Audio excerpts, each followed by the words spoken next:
Mummy ने जो जवाब दिया कि परमात्मा ने तेरी शकल बनाई ऐसी, देख डर जा में सब हवा लग रहे हो तू। अब मैं क्या करूं, वैसा मेरा स्ट्रक्चर ही ऐसा है। मैं तो जैसे ही आया संकल्प भैया बोले ब्रजवासी तुम किस रस के कवि हो, मैंने बोला भाई साहब मैं तो गन्ने के रस वाला कवि हूं। बोले ऐसे नहीं वैसे बताओ जैसे वीर रस का कवि।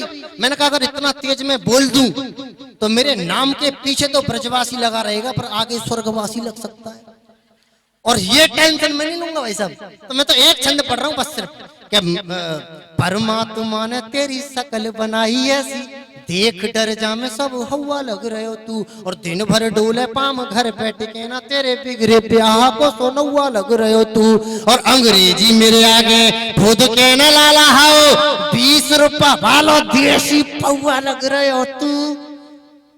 वो अलग बात है, मजा बोतल का देना पड़ेगा यहाँ कि अंग्रेजी मेरे आगे खुद के न लाला हो 20 रुपया वालो देसी पौआ लग रहे हो तू, और कविता सुनाए कभी बनवे की सोच रहे हो, राम की कसम कारो कौआ लग रहे हो तू, राम की कसम कारो कौआ।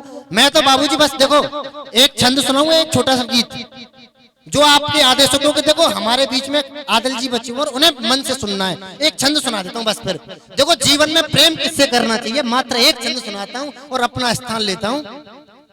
साधु संत कहते हैं राम से लगाओ नेह, राम नाम जपने से प्राणी तर जाएगा, ऑफिस में बॉस कहे काम से लगाओ नेह, काम ही तरक्की में तुम्हारे काम आएगा, और मित्र बोलते हैं नेह मित्रों से लगाओ क्योंकि बुरे वक्त में भी साथ मित्र ही निभाएगा, किंतु घर वाली बोली नेह मुझसे लगा लो वरना तो ब्रजवासी भूखा मर जाएगा।